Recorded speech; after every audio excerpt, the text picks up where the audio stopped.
Wraith in New York, please. Yes, can you hear me? I can hear Yes! Oh, You're the most excited we've ever been to take a call, right? Welcome to the Atheist Experience. Man, the most excited. Hold on, I want to ruminate on that for a second. The most excited you've ever been to take a call. Yep. Why? Well, because we couldn't take any calls. Oh, okay. So now you have a huge expectation to live up to. You're saving us from uncomfortable dead air. I can't let everyone down. Wow. All right. Okay. What would you like to discuss? I wanted to talk about. I ascribe to more than one world religion, yet I seem to be I put myself in a state of mental cognitive dissonance where I can almost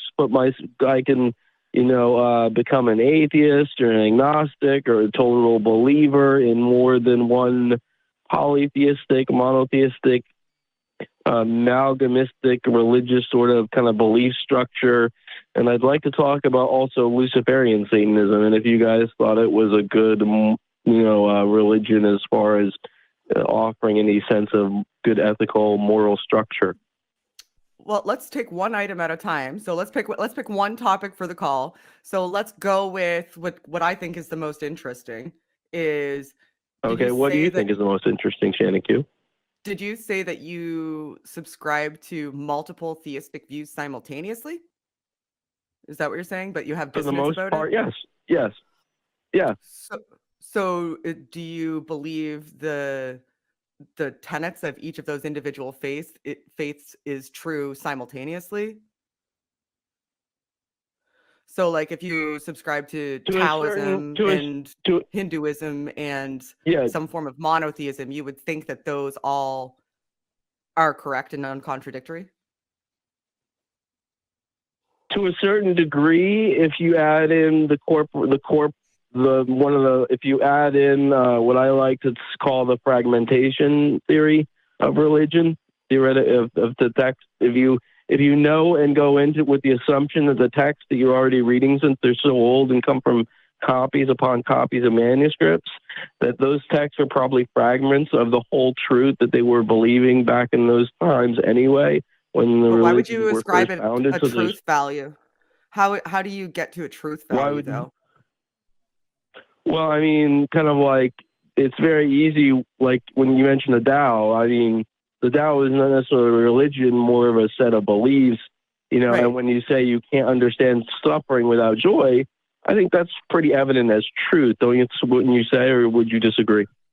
Well, I think that's actually inconsequential, because the question that I'm trying to get at is, you're saying that you believe in all of these simultaneously, because even though they have contradictions and each point to a different deity, and the reason that you do that is because you think that they must have known some version of truth, but that it was corrupted along the way.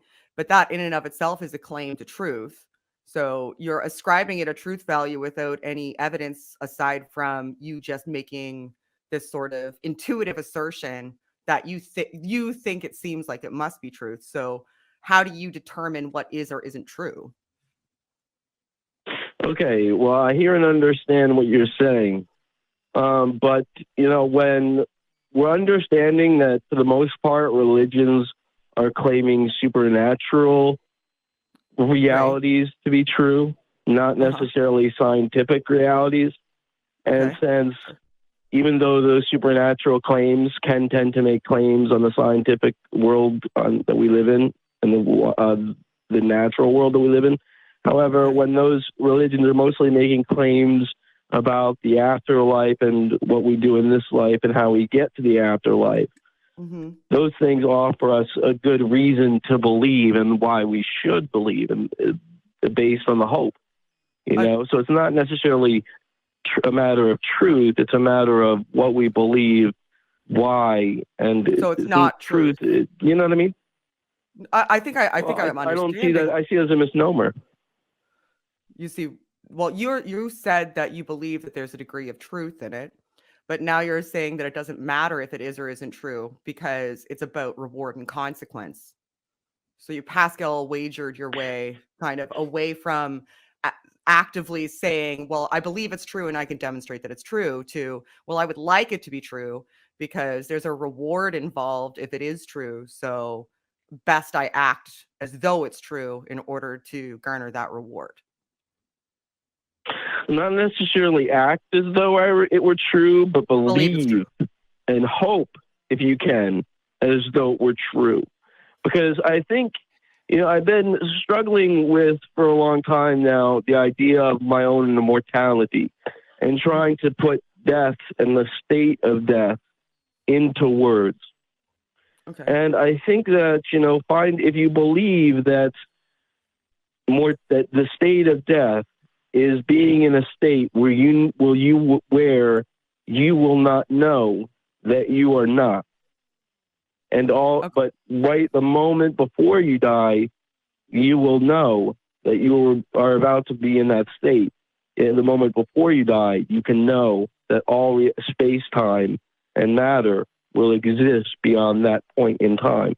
That's just an assertion, though. That's just an assertion. You're saying intuitively, I would like this to be true, so I'm positing that this would be the case if it were true. So that's just an assertion based on desires and intuitions. Arden, what do you think? Well, I just you're saying like you hope for all this stuff, and I totally understand wrestling with like this kind of fear of what the state of being dead is like, the state of not existing. Like that's hard to even wrap your head around because you don't experience it. You're trying to contextualize it in the sense of an experience. But I don't really understand why this notion of some sort of afterlife would give you hope. Like for me, I get hope from like a realistic or a demonstrable alleviation to my anxieties and suffering. And if something isn't demonstrable, like it could be the case that, my family's going to get $1 billion when I die, but that's not going to bring me hope or comfort because I don't see any reason to believe that, so why would that bring you hope if you don't have, like, what evidence do you have of that would bring you hope? Good question. I have to say I'm a little bit Silver Samurai about it, X-Men Origins Wolverine about it, that an eternal life is the eternal life is an eternal life is the only life that can have true meaning. And he was willing to kill someone and I hate that idea. I hate that. To get it. Yeah. That's think absolutely terrible. Why would the only life that matters be one that's eternal? Like humans have lived for tens and hundreds of thousands of years. They've lived and died to get us to the point today where we, have like medicine to address issues. Why do those lives not matter? Because they weren't eternal? Or I guess you're asserting that they are eternal, but I don't see evidence of that. So you're just a grain of sand in a causeless universe. So that sand doesn't matter. So it does matter. A grain of sand doesn't have a okay. One second, please, because I think this is very important to address, and it's something that I have a bit of disdain for hearing, really, because you're saying essentially, unless something exists forever, it has no value. So there's no contextualized value, and a grain of sand doesn't have a sense of self, right? So I have value because I have experiences. And those experiences are valuable to me. And that's all that is necessary for me to value my own life. And you don't get to tell me that I'm not valuable just because I believe that I'm not eternal. You don't get to tell me that the sense of value that I feel towards myself and everybody else isn't real. You just don't get Shannon, to say that. And you don't, what?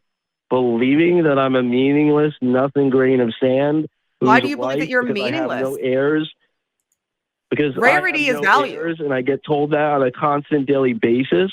The fact that I get abused on a constant daily basis and my life has nothing been but a series of victimizations of sexual assaults when I was in my early childhood, even by my own father, and have to sit here and believe in a God of love who can turn mashed potatoes, who can turn mountains into mashed potatoes and rivers and streams into soda pop if he wanted to, but chooses not to in the indifference and the suffering of all the starving children and peoples of the world.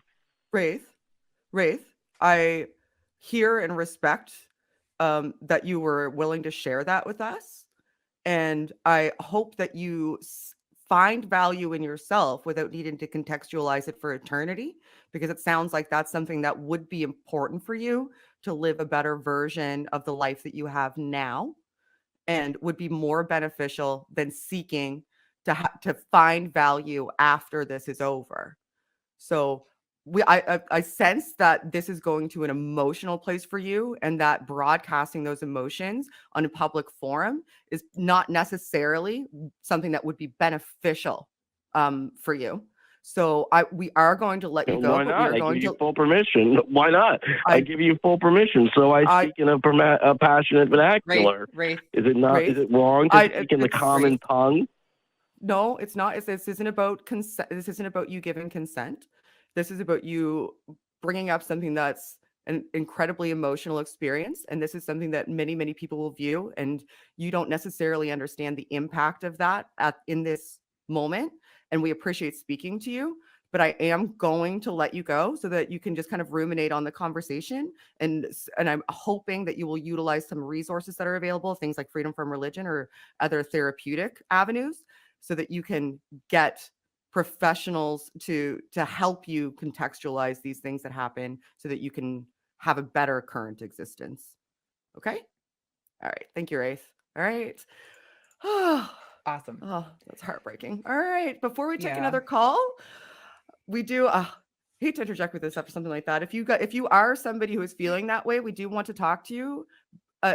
However, I would ask you to please seek professional assistance as well. We are not therapists or counselors, nor are we qualified to have these conversations, and they are not always the best conversations to have in a public forum, because you don't necessarily realize the impacts to yourself afterwards.